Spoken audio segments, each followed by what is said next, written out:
귀하고 복된 주일에 우리 함께 기뻐하고 감사하는 마음으로 주님께 나아갔으면 좋겠습니다. 함께 박수 치면서 고백할까요? 하나님의 나팔 소리 천지진동할 때에 예수 영광 중에 구름 타시고 천사들을 세계 만국 모든 곳에 보내어 구원받은 성도들. 다시 한번 하나님의 나팔 소리, 하나님의 나팔 소리 천지진동할 때에 예수 영광 중에 구름 타시고 천사들을 세계 만국 모든 곳에 보내어 구원받은 성도들을 모으리. 나팔 불 때, 나팔 불 때 나의 이름, 나팔 불 때 나의 이름, 나팔 불 때 나의 이름 부를 때에 잔치 참여하겠네. 무덤 속에 잠자는 자 그때 다시 일어나 영화로운 부활 승리 얻으리. 주가 택한 모든 성도 구름 타고 올라가 공중에서 주의 얼굴. 다시 한번 고백합시다. 무덤 속에 잠자는 자 그때 다시 일어나 영화로운 부활 승리 얻으리. 주가 택한 모든 성도 구름 타고 올라가 공중에서 주의 얼굴 배우리. 나팔 불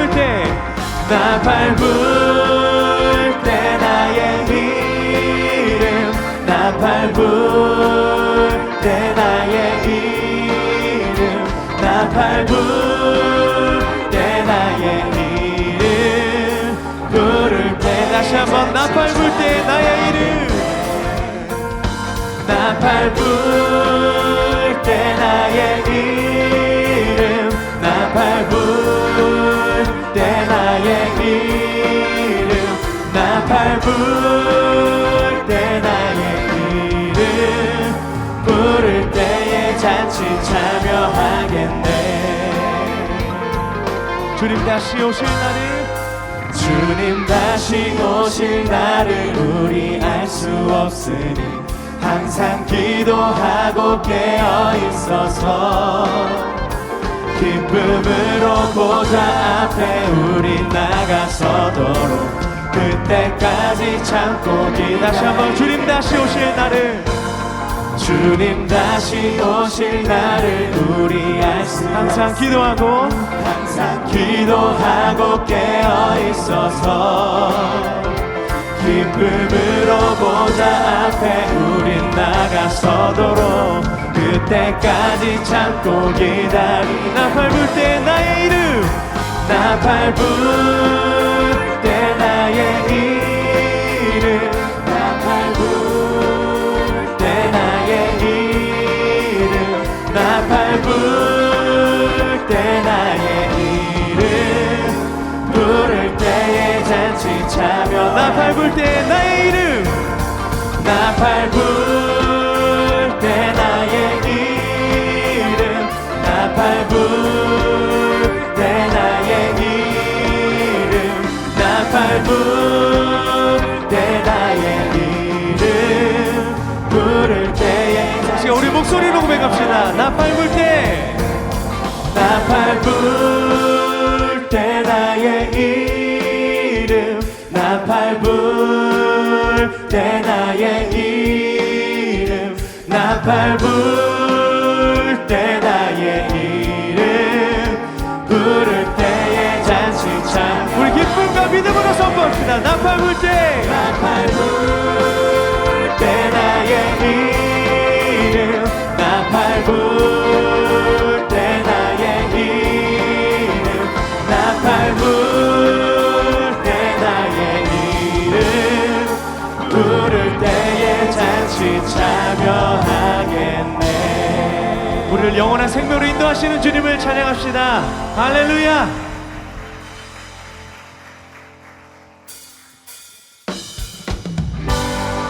오직 우리의 유일한 소망 되신 예수님을 우리 더 큰 박수 치면서 함께 높여드렸으면 좋겠습니다.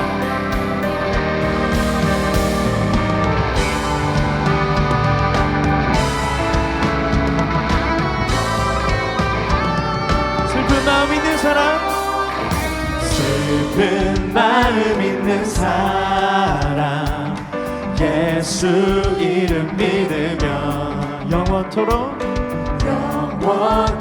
변함없는 기쁜 마음. 다시 한번 슬픈 마음 있는 사람, 슬픈 마음 있는 사람, 예수 이름 믿으며 영원토록 변함없는 기쁜 마음 얻으리. 아멘. 예수의 이름은, 예수의 이름은 세상의 소망이요, 예수의 이름은 천국의 기쁨일세. 존귀하신 주의 이름, 존귀하신 주의 이름 우리 기쁨 되도다.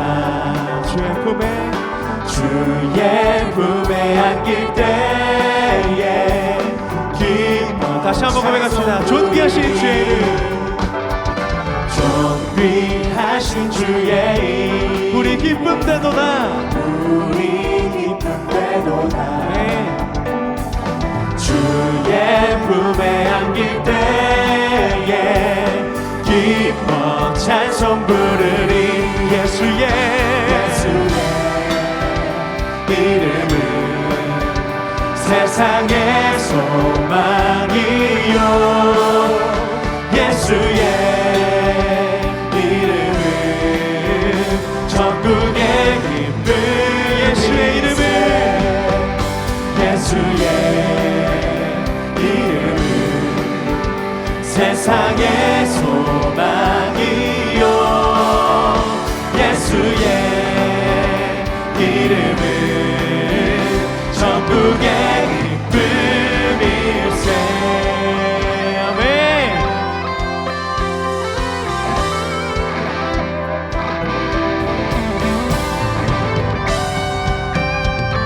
우리 더 큰 목소리로 우리 영원한 소망이 되신 주님을 높여드립시다.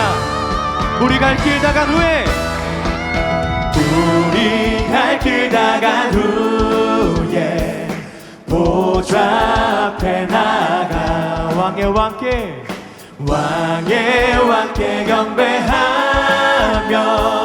면류관을 드리리. 우리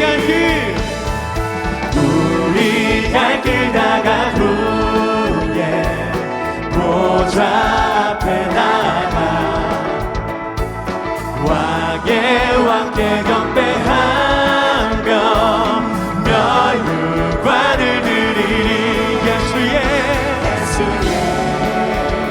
이름은 세상의 소망이요, 예수의 이름은 천국의 기쁨이. 예수의 이름은 세상의 소망이요, 예수의 이름은. 우리 다시 한번 믿음으로 선포합시다.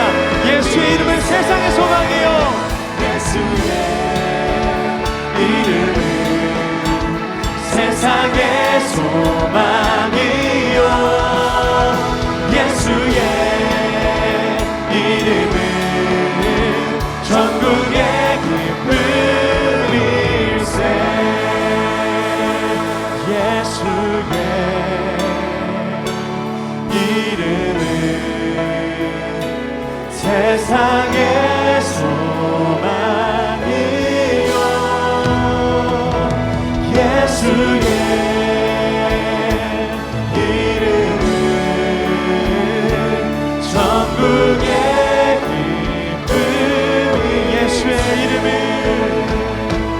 예수의 이름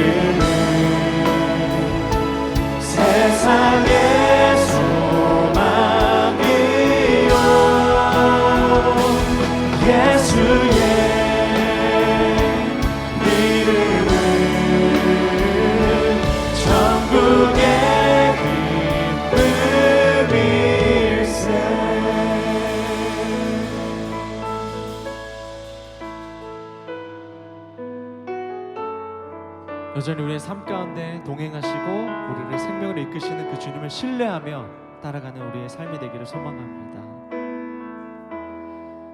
날이 저물어 갈 때, 빈들에서 걸을 때, 그때가 하나님의 때.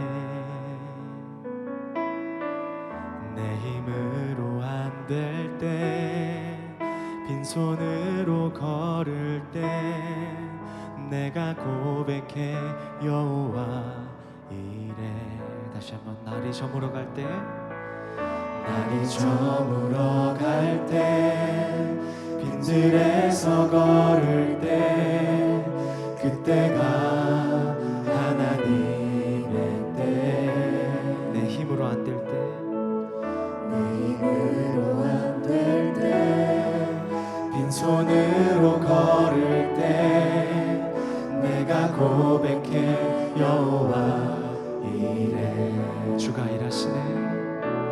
주가 일하시네. 주가 일하시네. 주께 아끼지 않는 자에게 주가 일하시네. 주가 일하시네. 신뢰하며 걷는 자에게. 다시 한번. 날이 저물어 갈 때, 날이 저물어 갈 때, 빈들에서 걸을 때, 그때가 하나님의 때. 아멘. 내 힘으로 안 될 때, 빈손으로 걸을 때, 내가 고백해 여호와 이래. 아멘. 주가 일하시네. 주가 일하시네. 주가 일하시네. 주께 아끼지 않는 자에게 주가 일하시네. 주가 일하시네. 신뢰하며 걷는 자에게. 이 시간 사도신경으로 우리 신앙을 고백하도록 하겠습니다. 전능하사 천지를 만드신 하나님 아버지를 내가 믿사오며 그 외아들 우리 주 예수 그리스도를 믿사오니 이는 성령으로 잉태하사 동정녀 마리아에게 나시고 본디오 빌라도에게 고난을 받으사 십자가에 못 박혀 죽으시고 장사한 지 사흘 만에 죽은 자 가운데서 다시 살아나시며 하늘에 오르사 전능하신 하나님 우편에 앉아 계시다가 저리로서 산 자와 죽은 자를 심판하러 오시리라. 성령을 믿사오며 거룩한 공예와 성도가 서로 교통하는 것과 죄를 사하여 주시는 것과 몸이 다시 사는 것과 영원히 사는 것을 믿사옵나이다. 아멘.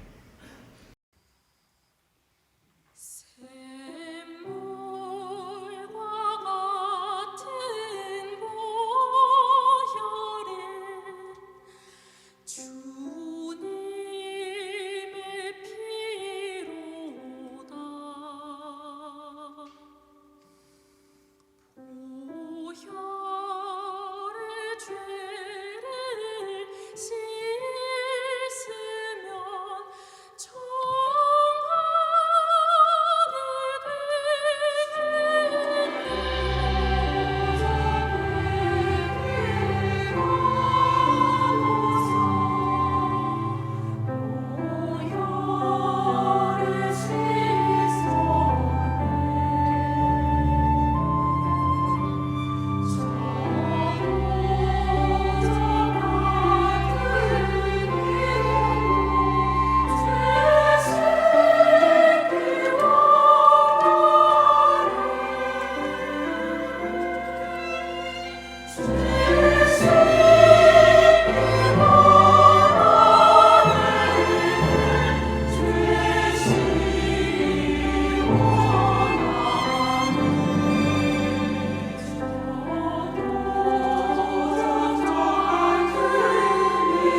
우리가 지난주부터 다시 쓰는 사랑 고백이라는 주제로 말씀을 나누고 있습니다. 여러분도 아마 많은 사랑 고백을 해보셨겠죠. 또 많은 사랑 고백을 들어보셨을 겁니다. 우리가 누구를 사랑하고 우리가 무엇을 사랑하느냐가 결국 우리의 인생을 설명해주는 대서사가 되는 겁니다. 누가 우리를 사랑하느냐, 이것이 나의 인생을 결정짓는 아주 결정적인 요소로 작용하기도 하고요. 제가 이런 이야기를 들은 적이 있습니다. 감사하다면 말로 표현을 해야지 마음속에만 두고 있으면 그게 어떻게 감사가 되겠느냐 하는 거죠.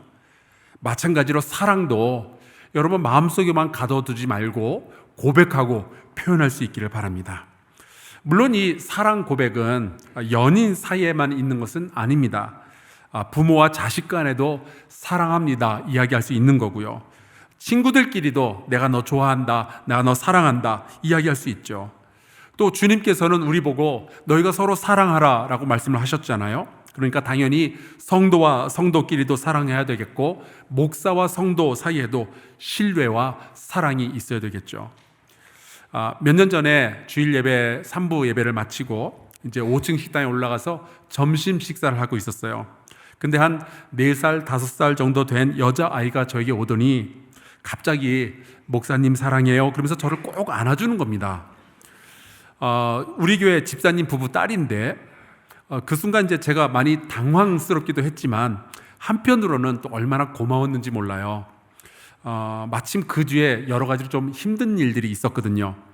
마치 그 주님께서 이 아이를 통해서 저를 위로하시는 것만 같았습니다. 그래서 그 한마디 말에 제 안에 담겨 있었던 서운한 마음, 화났던 마음 다 사라지고 다 녹아버리는 거죠. 마침 그 자리에 제 아내가 함께 있었는데요. 우리 둘 다 너무나 감동을 한 나머지 나중에 이 아이를 며느리 삼으면 좋겠다. 우리 둘이서 그렇게 이야기를 할 정도였습니다. 여러분, 이 세상에 사랑이 없으면 사는 게 무슨 재미가 있겠어요? 또 그 사랑을 서로 고백하지 않는다면 무슨 감동이 있겠어요? 그리고 사랑이 없으면 우리가 신앙생활 한다는 것이 도대체 무슨 의미가 있겠어요? 그래서 사도 바울이 이렇게 이야기를 하는 겁니다. 내가 예언하는 능력이 있어 모든 비밀과 모든 지식을 알고 또 산을 옮길 만한 모든 믿음이 있을지라도 사랑이 없으면 내가 아무것도 아니요. 여러분, 사랑이 없으면 우리의 신앙은 아무것도 아닌 거예요. 제가 예전에 미국에서 목회할 때 설교 시간에 교회 우리 여자 성도들에게 그렇게 물어본 적이 있었습니다. 남편이 여러분을 사랑한다고 말로 고백하는 것을 원하십니까? 아니면 아무 말 없이 다이아몬드 반지를 사주는 것을 원하십니까? 저는 당연히 사랑 고백을 원할 거라고 생각을 했었는데 아니더라고요. 여자분들이 대답을 안 하시는 거예요. 웅성성하고. 그래서 제가 알았죠. 역시 미국 사람들이 세상적이구나. 우리 한국 여자분들은 그러지 않을 거라고 생각을 합니다. 하나님은 어떠실까요? 우리가 1000마리의 소와 10,000마리의 양을 드리면 하나님이 기뻐하실까요? 물론 중요한 일이겠지만 여러분, 하나님은 모든 것을 말씀으로 창조하실 수 있고요, 이 땅에 있는 모든 것을 이미 다 소유하고 계시는 분이십니다. 하나님은요, 원하시면 모든 것을 말씀으로 창조해서 가지실 수가 있는 분이에요. 다만 우리의 사랑만큼은 우리가 자발적으로 하나님께 드려야 되는 거죠. 내 안에 있는 사랑을 하나님께서 창조해서 가지실 수는 없는 겁니다. 그래서 우리가 겸손히 하나님과 함께 걷고 하나님을 사랑하는 것은 우리가 드려야만 하는 거예요. 우리가 교회 다니면서 여러 가지 일을 할 수가 있죠. 참 많은 능력을 발휘할 수도 있습니다. 사람들의 존경을 받을 수도 있고 성경 말씀의 그 깊은 진리를 깨달을 수도 있어요. 이렇게 찬양할 때 너무나도 아름답게 찬양을 드릴 수도 있고요, 방언하고 예언하고 환상을 볼 수도 있습니다. 우리가 교회 다니다가 집사도 되고 권사, 장로, 목사 다 될 수 있어요. 그런데 우리의 모든 신앙생활 가운데 사랑이 없으면 우리는 빈 껍데기밖에 없는 겁니다.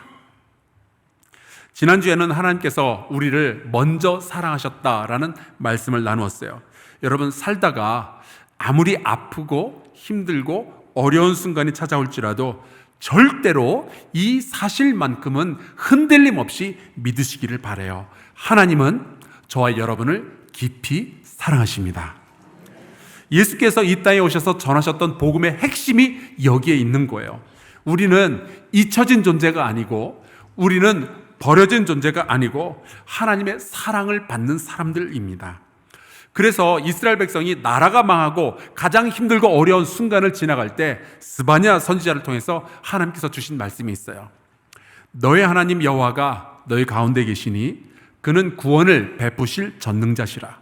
그가 너로 말미암아 기쁨을 이기지 못하시며 너를 잠잠히 사랑하시며 너로 말미암아 즐거이 부르며 기뻐하시리라.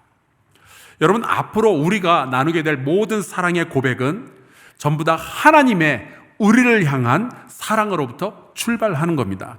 우리가 왜 기도를 할까요? 우리가 왜 예배를 드릴까요? 왜 우리가 선교를 하게 될까요? 하나님의 사랑이 우리에게 임하였다는 것을 우리가 믿기 때문에 그런 거죠. 우리가 하나님의 말씀에 순종하는 것도, 우리가 하나님의 거룩한 일에 동참하는 것도, 우리가 교회라는 공동체 안에서 살아가게 되는 것도 다 하나님께서 우리를 먼저 사랑하셨기 때문에 가능한 겁니다. 바로 그 사랑으로부터 이제는 우리의 사랑 이야기를 써나가는 거예요. 예수님께서 왜 사마리아 사람들에게 들어가셔서 복음을 전하셨겠어요? 사랑하셨기 때문이죠. 예수님께서 왜 모든 유대인들의 멸시를 받고 있던 세리 마태와 그 친구들을 찾아가셔서 복음을 증거하셨겠어요? 왜 그를 제자로 삼으셨겠어요? 그를 먼저 사랑하셨거든요. 예수님께서 왜 묶인 자들과 눌린 자들과 앞을 보지 못하는 자들에게 찾아가셔서 자유와 해방을 선포하셨겠어요? 그들을 먼저 사랑하셨기 때문입니다. 예수께서 이 땅에 오신 이유는, 그리고 십자가에 달려 죽으신 것은 우리를 먼저 사랑하셨기 때문이죠. 구약의 아가서의 말씀을 보면은 사랑은 죽음같이 강하다라는 표현이 나와요. 왜 그랬을까? 사랑을 이렇게까지 표현한 것은요, 실제로 하나님께서는 우리를 위하여 죽으실 정도로 우리를 사랑하셨거든요. 그래서 이제는 우리 차례인 거예요. 하나님의 사랑의 고백을 우리가 받았으니 우리도 하나님 사랑합니다라는 이 고백을 드릴 수 있게 되기를 주의 이름으로 축원합니다. 신앙은 사랑으로 시작이 되었고 사랑으로 완성이 되는 거예요. 존 폴킹홀이라는 물리학자가 있습니다. 영국의 캠브리지의 퀸스 컬리지 학장인데요. 이분이 어느 날 교수직을 내려놓고 신학교에 들어가요. 그리고 신학을 공부하더니 영국 성공회의 목사가 되었습니다. 이분이 이제 과학과 신앙에 대한 상당히 많은 글들을 남겼는데 그 중에 하나 이런 이야기가 있더라고요. 자기가 공부를 해봤더니 과학은 시간이 지날수록 지식이 계속 축적이 된답니다. 그래서 웬만큼 물리학을 공부한 사람들은 대학원만 나와도 그 옛날 뉴턴이 알던 것보다 더 많은 지식을 가지게 된다는 거죠. 그런데 신앙은 그렇지가 않은 거예요.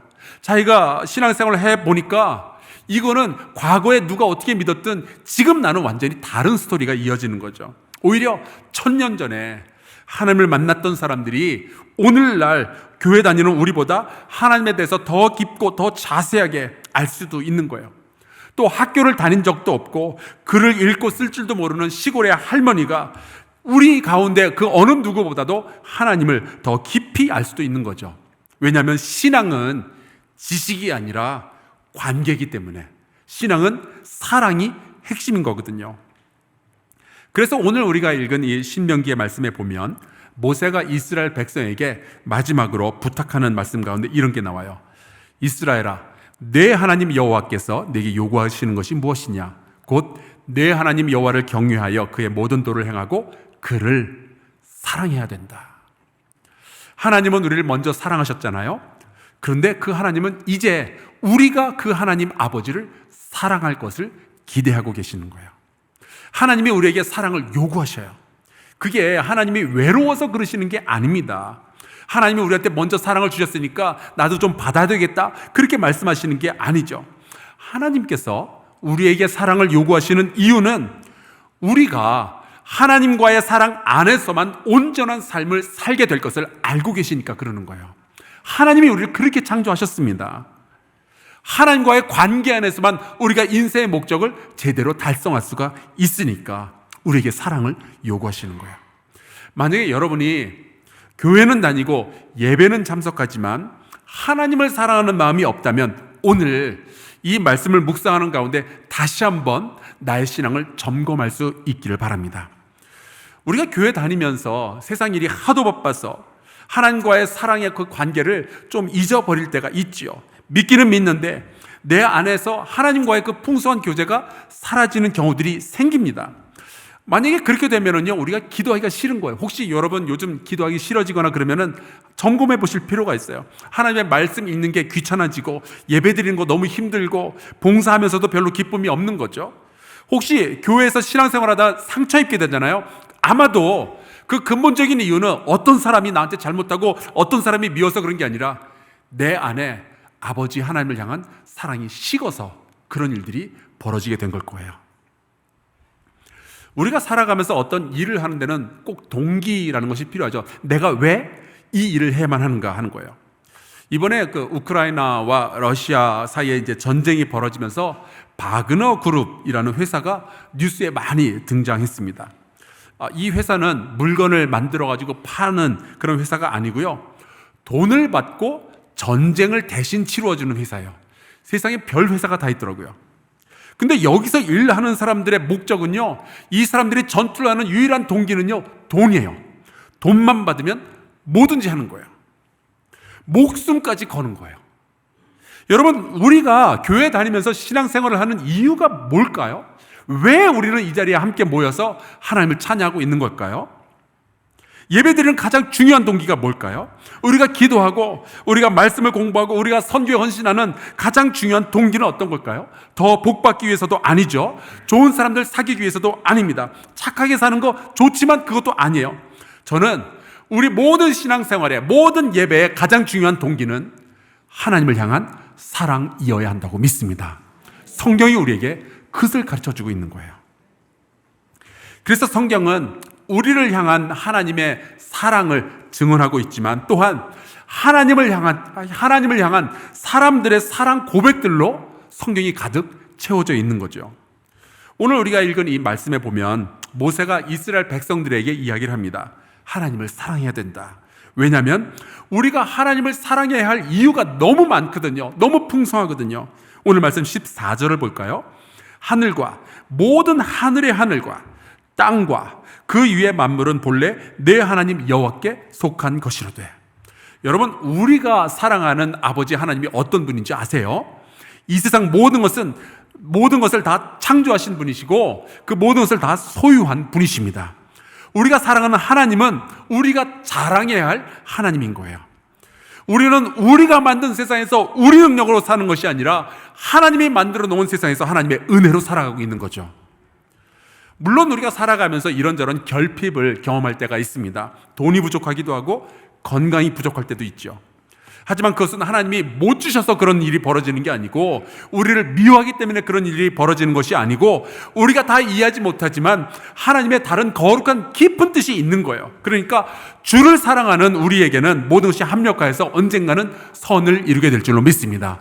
그러니까 여러분, 내 마음에 그런 어려움들이 있다고 할지라도 하나님에 대해서 서운하게 여길 것이 아니라 오히려 더 깊은 하나님을 향한 사랑의 고백을 가지시기를 주 이름으로 축원합니다. 이제 17절을 볼까요? 너희 하나님 여호와는 신 가운데 신이시며 주 가운데 주시요 크고 능하시며 두려우신 하나님이시라. 사람을 외모로 보지 아니하시며 뇌물을 받지 아니하시고. 모세가 살아가던 그 시대에는요, 온 세상 사람들이 온갖 잡신들을 다 섬기고 있었어요. 애굽에서는 라, 아문, 토트, 이시리스, 오사리스, 이시스 이런 다양한 신들이 존재하고 있다라고 생각을 했었어요. 이제 이스라엘 백성은 가나안 땅으로 들어가게 되는데 가나안 땅에는 폭풍의 신 바알이 있다, 그리고 다산과 풍요의 신 아세라가 있다, 그리고 몰렉도 있다, 그리고 다곤도 있다고 그러죠. 그런데 여러분, 진짜 신은 여호와 하나님 한 분밖에 없다는 거예요. 나머지는 다 가짜예요. 그런 것이 우리의 사랑을 쟁취하지 못하도록 여러분, 하나님 아버지만 믿고 하나님 아버지만 사랑하시기를 주 이름으로 축원합니다. 나중에 이 모세의 고백은 이사야 선지자 시대에 가서는 이런 식으로 고백이 되었어요. 이스라엘의 왕인 여호와, 이스라엘의 구원자인 만군의 여호와가 이같이 말하노라. 나는 처음이요 나는 마지막이라. 나 외에 다른 신은 없느니라. 그런 말을 들은 적이 있어요. 사람마다 전공별로 사랑을 고백하는 방식이 다 다른데 회계학과 다니는 분들은 이런 식으로 사랑을 고백한대요. 그대를 향한 나의 마음은 감가상각이 되지 않습니다. 근데 여러분, 하나님을 사랑하는 사람은요, 하나님이 유일한 창조주라는 이 고백을 가지게 되기를 축원합니다. 여러분을 이해하시고 여러분을 사랑하시고 여러분을 구원하시며 여러분을 인도하시는 분은 하나님 한 분밖에 없어요. 그분을 발견하고 그분을 사랑하며 그분과 깊은 교제를 가지시기를 축원합니다. 모세는 하나님을 주 가운데 주라는 말로 표현을 해요. 여러분의 인생의 주인이 누구예요? 어떤 사람들은 내가 내 인생의 주인이라고 이야기를 하죠. 또 세상에는요, 우리의 인생을 좌지우지하려는 여러 가지 세력들이 놓여져 있습니다. 돈이 그렇고 명예가 그래요. 때로는 두려움이나 혹은 분노나 혹은 육적인 쾌락이 우리의 삶의 주인 노릇을 하려고 달려들죠. 하지만 모세는 이렇게 자기의 사랑을 고백하는 거예요. 오직 여호와 하나님만이 나를 다스리실 수 있나이다. 나의 충성은 오직 여호와 하나님께만 향하겠나이다. 여러분, 세상의 그 어떤 것도 여러분의 삶을 다스리지 못하게 하시고 오직 하나님께만 충성하는 저와 여러분 될 수 있기를 간절히 축원합니다. 또한 모세가 고백을 해요. 그 하나님은 크고 능하시며 두려우신 하나님이십니다. 모세가 처음 40년은요 애굽의 궁궐에서 살았어요. 그 궁궐에서 살면서 무엇을 봤을까요? 수많은 사람들이 애굽의 왕 바로 앞에 와서 엎드리며 그의 명령을 들으며 불안에 떨고 하는 것들을 보았겠죠. 그러면서 아마 모세는 생각을 했을 거예요. 이 세상에서는 애굽의 왕 바로가 가장 강력하고 가장 두려운 사람이겠구나. 40살이 되었을 때 살인죄를 저지르고 광야로 도망을 치죠. 그리고 목자로서 살아가는 동안에 40년 내내 애굽의 바로를 만나는 것을 가장 두려워했을 거예요. 그런데 80살이 되던 해 호렙산에서 여호와 하나님을 만나고 나니까 드디어 진실에 눈을 뜨기 시작합니다. 그 하나님께서 애굽에 10가지 재앙을 내리고 홍해를 가르고 불과 구름 기둥으로 인도하시는 것을 보면서 모세에게는 이런 깨달음이 있는 거예요. 하나님이야말로 바로 왕보다 더 크고 애굽의 모든 신들보다 강하시며 정말로 우리가 두려워해야 할 분이시구나. 이 세상은요, 유일하신 하나님을 인정하지 않으려고 해요. 오히려 불교도 인정해야 되고 이슬람교도 인정해야 되고 힌두교도 인정하라고 이야기를 하죠. 세상에 파괴적이고 음란한 것들을 문화 혹은 인권이라는 이름으로 받아들여야 된다고 이야기를 합니다. 하지만 저와 여러분은 세상의 모든 우상들 다 버리고 오직 여호와 하나님 한 분만 사랑하며 순종하고 예배하는 백성 되시기를 주의 이름으로 축원합니다. 세상의 문화와 기준 가지고 우리의 신앙, 우리가 하나님 향한 그 사랑을 판단하는 것이 아니라 하나님의 말씀으로 세상의 문화를 분별하는 저와 여러분 되기를 간절히 축원합니다. 17절에 보면 하나님이 사람의 외모를 보고 판단하시지 않는다고 하더니 18절에는 이렇게 고백을 해요. 우리가 사랑하는 하나님은 어떤 분이신가? 고아와 과부를 위하여 정의를 행하시며 나그네를 사랑하여 그에게 떡과 옷을 주시나니. 여러분, 우리 양옆으로 인사 나누겠습니다. 하나님은 당신을 사랑하십니다. 자, 이제 저를 보시고요.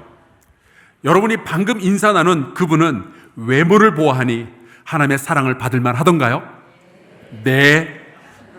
역시 여러분은 마음이 참 좋으신 것 같아요. 하나님은 외모를 보고 사랑하는 것이 아니죠. 예뻐서 사랑하고 미워서 버리고 그런 분이 아닙니다.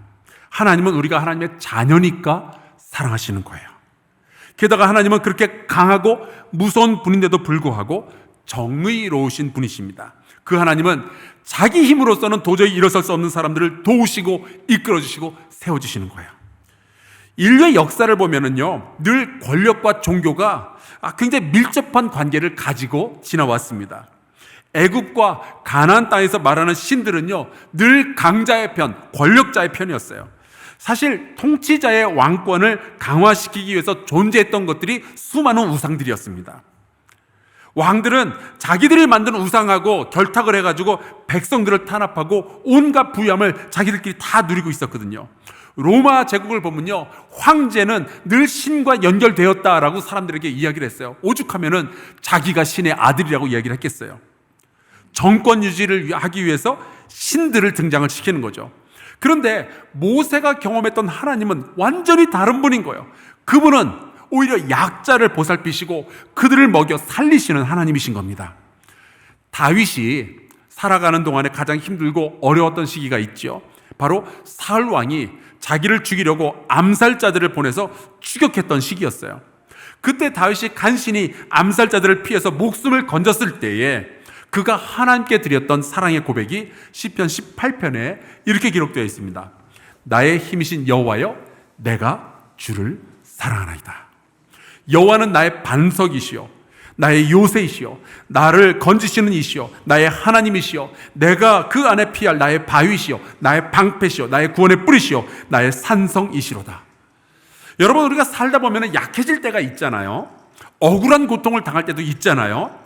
하지만 하나님은 우리의 힘이 되어주실 줄로 믿습니다.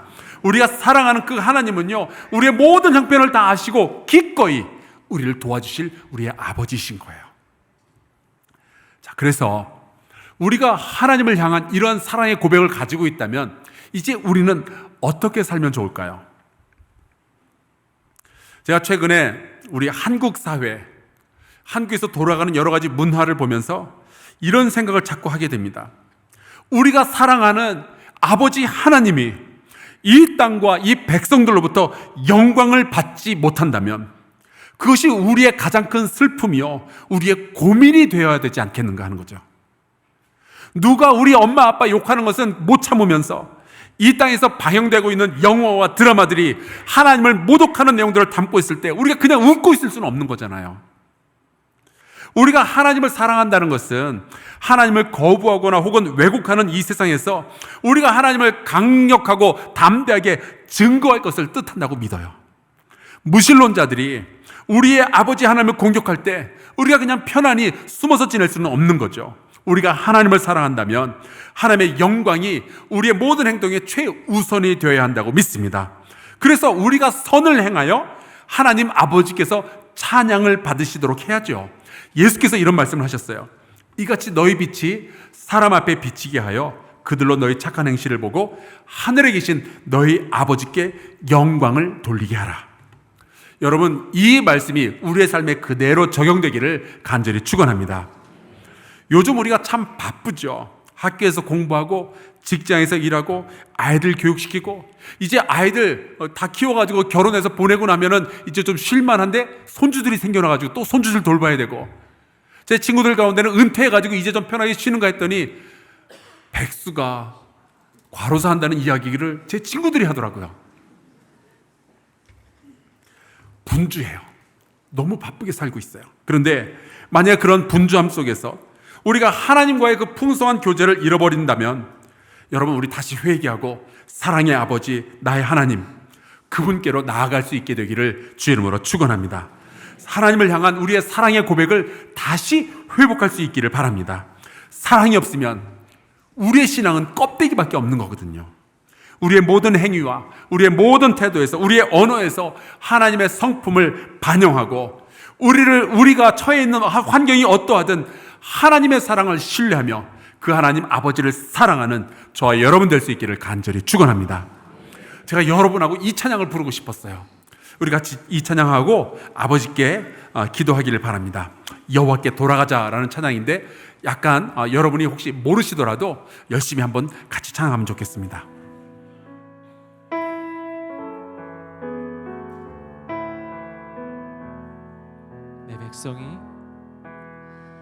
내 백성이 나를 떠나 돌아섰지만 내 사랑이 내 백성을 포기 못하니 내 모든 것 내어주고 나 그들을 얻으리라. 여호와께 돌아가자.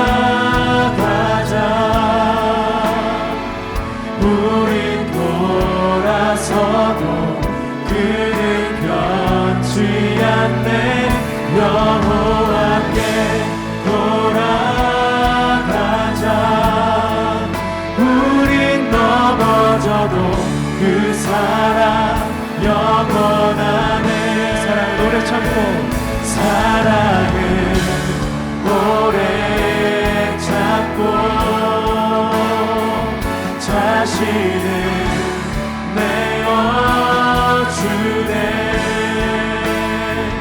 서로 사랑할 때 세상은 주보내. 사랑은 절대 지지 않네. 여호와께 돌아가자.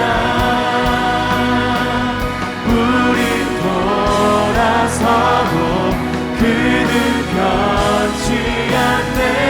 여호와께 돌아가자. 우린 넘어져도 그 사랑 영원하네. 하나님, 우리를 그토록 사랑해 주셔서 감사합니다. 우리가 여전히 부족하고 연약하고 죄도 참 많이 있지만 죽음처럼 강한 그 사랑으로 우리를 구원해 주셔서 감사합니다. 이제 아버지 되시는 하나님께 우리의 가장 깊은 사랑을 드리기를 소망합니다. 우리가 믿음 생활하는 가장 강력한 동기가 아버지를 향한 사랑이기를 소망합니다. 우리의 사랑 되시는 아버지께서 이 세상에서 영광 받으시는 것이 우리의 가장 큰 기쁨이 되게 하시고 아버지 하나님의 소원이 우리의 소원 되게 하여 주시옵소서. 예수 그리스도의 이름으로 기도하옵나이다. 아멘.